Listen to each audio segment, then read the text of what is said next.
Assalamualaikum warahmatullahi wabarakatuh. We are from Group 7. We'll present about globalization and free market. The first material will be delivered by Rahma. Rahma, time is yours. So, globalization in context of international relations, the present of the era globalization can at least facilitate transformation or change in many ways between countries in this part of the world. International environment. Globalization is currently making the world or international environment as if it has turned into a small borderless environment or interaction relations between humans and the state are easier to do in orbit sport agreements and goals to be shared. Kennedy and Cohen concluded that this transformation has brought us to a globalism, a new awareness and understanding that the world is one. There are many opinions and views regarding the nation of globalization. Globalization is the process of entering the world sphere. Thus, the meaning of globalization itself is a process of global society order that knows no boundaries because according to John R. Scott, there are five concepts to define globalization. First, globalization as internationalization. Namely, globalization can improve international relations. Dependence among countries will increase so that intense relations between countries will be created to meet their needs. Number two, globalization as liberalization, namely that decrease in boundaries between countries. This can be seen in ACTA, where there are free trade interactions among its members no longer bound by national borders. Number three, globalization is universalization. This universalization can be understood as an event that is local in scale but can have an impact throughout the world. An example is the financial crisis in the United States, which has impact on many countries around the world. Globalization as Westernization is the development of Western culture. Globalization will make cultural mixing occur. Many people imitate Western culture, which of course this culture is very contrary to the habits of the local community. And last, number five, the globalization as deteriorization or supertarization, namely the rearrangement of geography so that social status doesn't have a longer mapping in terms of places, distance, and boundaries. Although there are substantial differences, it has shown that regional economic, social, political, and cultural boundaries cannot hold the pace of globalization. Globalization has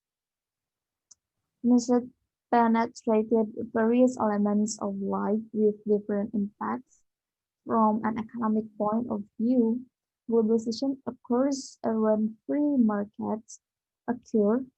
Trade between countries is increasing, investment is developing, many financial institutions have sprung up, and instructions with this financial institution are no longer bound by the state.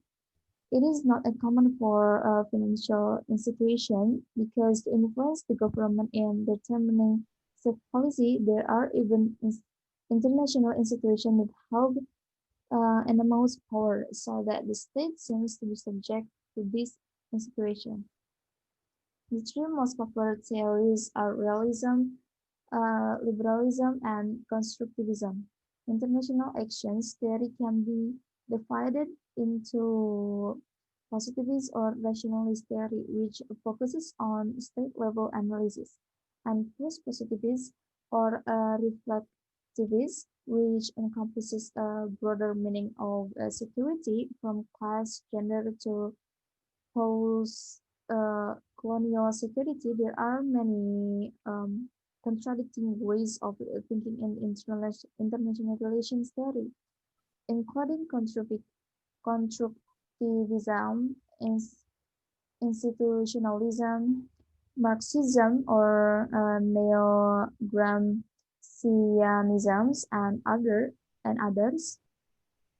However, two positivist thoughts in general as a dominant theories, namely realism and liberalism, although constructivism continues to position itself as the mainstream.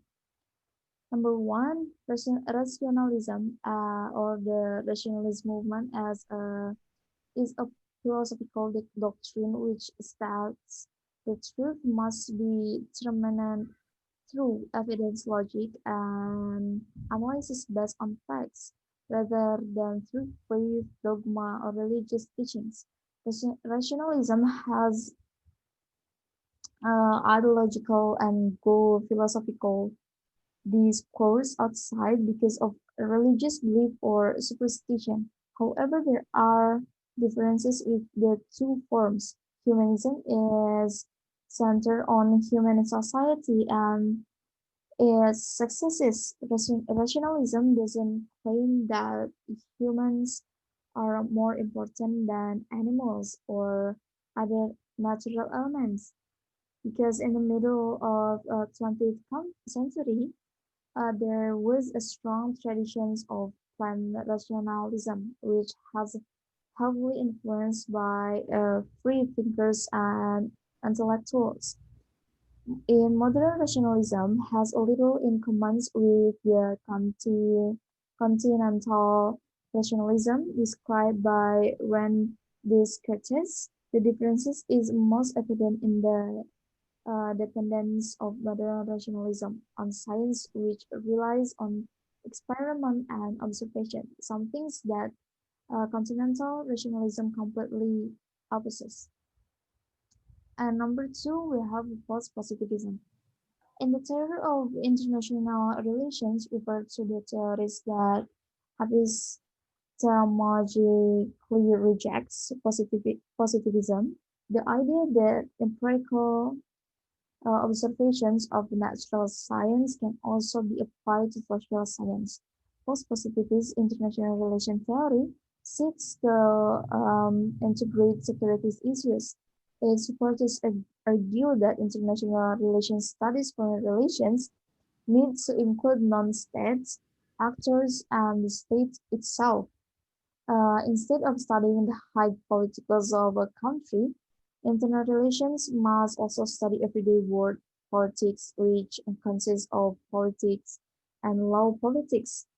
Post-positivists argue that neither realism or nor liberalism can explain everything. This international relations approach admits that it cannot provide universal answers, but instead wants to be the party of asking questions. The main differences is that while positivist theories such as realism and liberalism emphasize how power is exercised, post-positivists um, theory focuses on how power is experiences so that the focus is on different subjects and agents.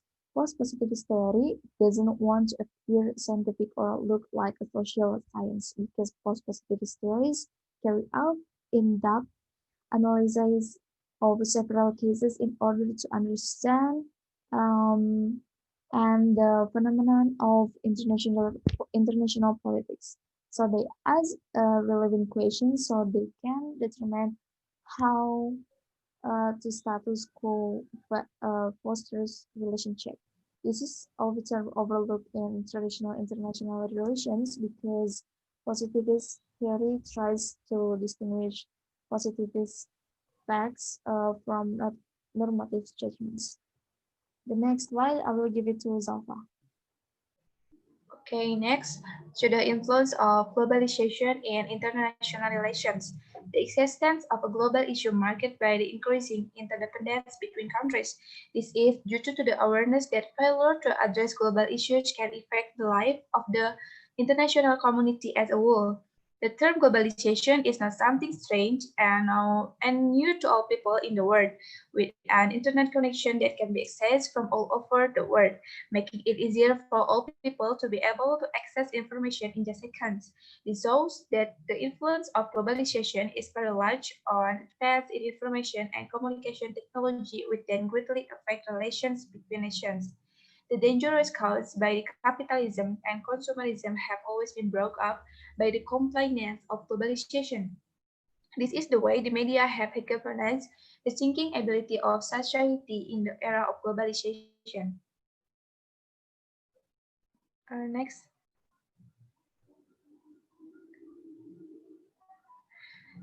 Whereas in international relation, there is a very strong dependence between developing countries on developed countries.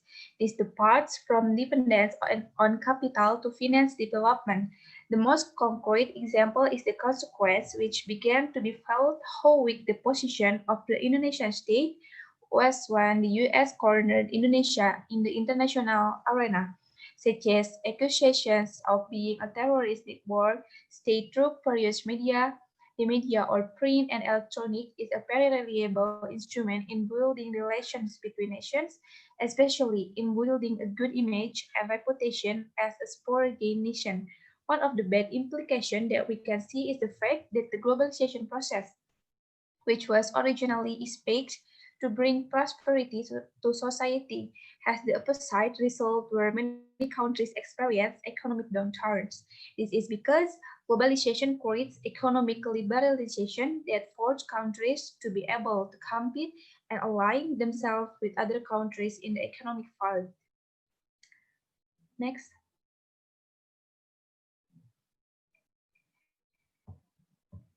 Measuring economic freedom. In order to study the effects of free markets on the economy, economists have devised several well-known indexes of economic freedom. These include the Index of Economic Freedom, published by the Heritage Foundation, and the Economic Freedom of the World, and Economic Freedom of North America Index, published by the Fraser Institute, which measure these index include items such as the security of property rights, the burden of regulation, and openness of financial markets, among many other items. Empirical analysis comparing these index to various measures of economic growth, development, and standards of living shows overwhelming evidence of a relationship between free markets and material well-being across countries. And next, we have to the next material from Fidel.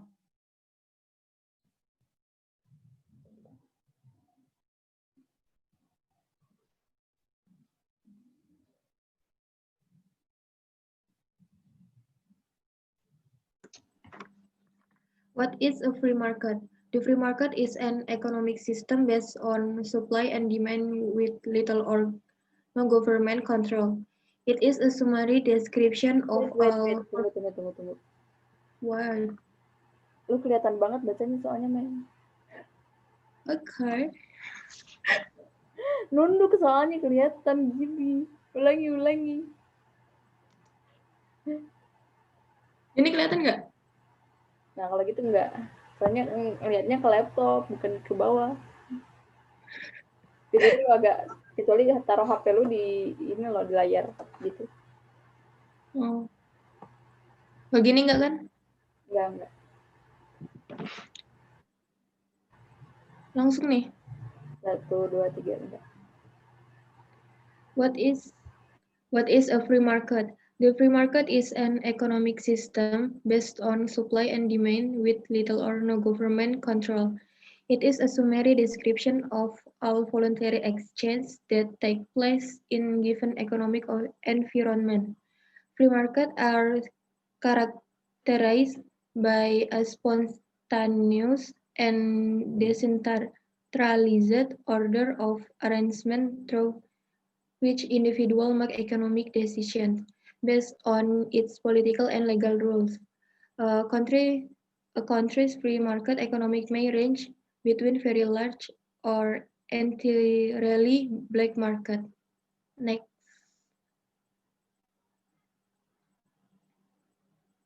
Next. Understanding free market. The term free market is sometimes used as a synonym for laissez-faire capitalism. When most people discuss the free market, they mean an economy with unobstructed competition and only private transaction between buyers and sellers. However, a more inclusive definition should include any voluntary economic activity so long as it is not controlled by coercive central authorities. Using this description, laissez-faire capitalism and voluntary socialism are each example of a free market, even though the latter includes common ownership of the means of production. The critical feature is the absence of coercive imposition or restriction regarding economic activity. Coercion may only take place in a free market by prior mutual agreement in a voluntary contract, such as contractual remedies enforced by tort law. Next, characteristic of a free market. First, private ownership of resources.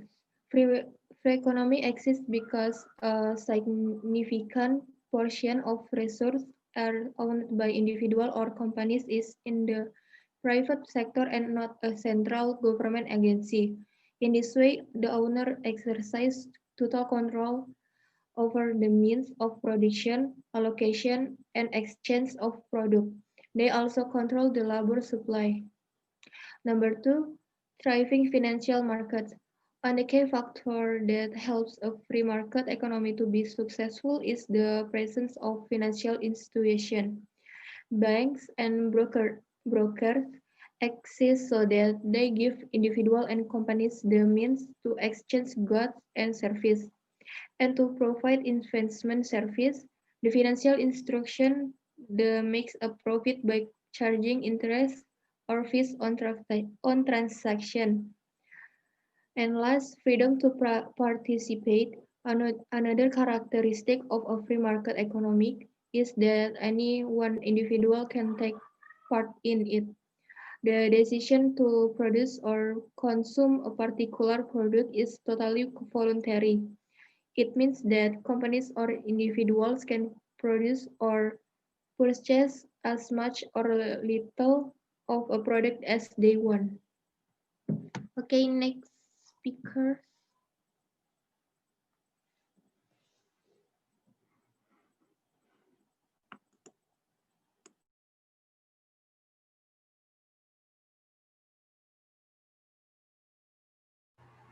Syafira suaranya nggak ada. Di mute sayang. Tolol. Untung aja. Tes. Bentar. Setelah aku mute, kamu lanjut ya. Bentar.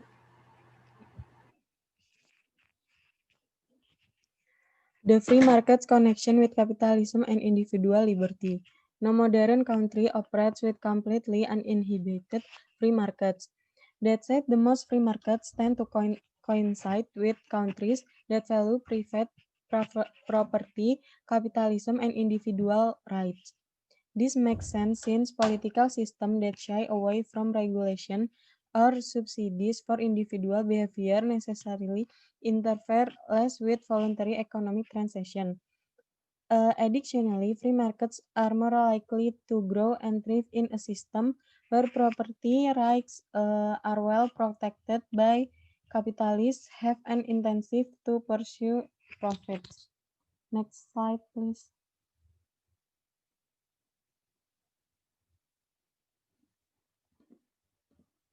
Free markets and financial markets. In free markets, a financial market can develop to facilitate financing needs for those who cannot or do not want to self-finance. For example, some individuals or business specialize in acquiring saving by consistently not consuming all of their present wealth, and such as starting or expanding a business. And there are no modern example or of purely free financial markets. Next, common constraint on the free markets. All constraint on the free market use implicit or explicit threats of force. Common example include prohibition of specific exchanges, taxation regulation, mandation on specific terms within an exchange, and or employee hearing practice. Common justification for politically imposed constraint or free markets include customer safety, fairness between various advantages or disadvantages group in society, and the provision of public goods. Next speaker.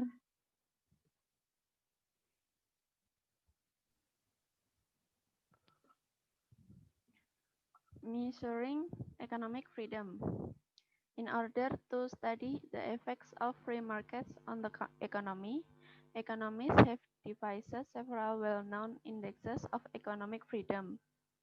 This includes the Index of Economic Freedom published by the Heritage Foundation and the Economic Freedom of the World and Economic Freedom of North America indexes published by the Fraser Institute with measure.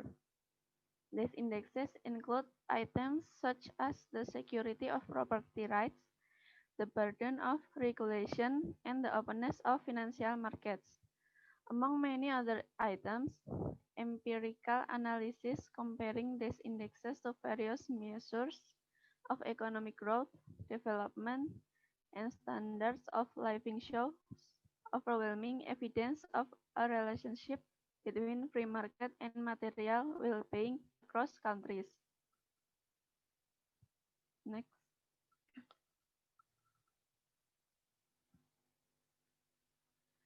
the advantage. 1. Absence of red tape. For business, the main advantage of a free market economy is the absence of bureaucracy and red tape. Second, freedom to innovate. Free markets economies allows business owners to innovate new idea, develop new products, and offer new service. 3. Customer drives choices. In a free market economy, the customers make the ultimate decision of which products succeed or fail. Next,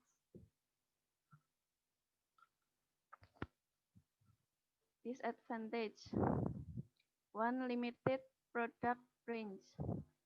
Since business are free to pursue profit in whatever way they please, goods and services that are not profitable generally will not be produced.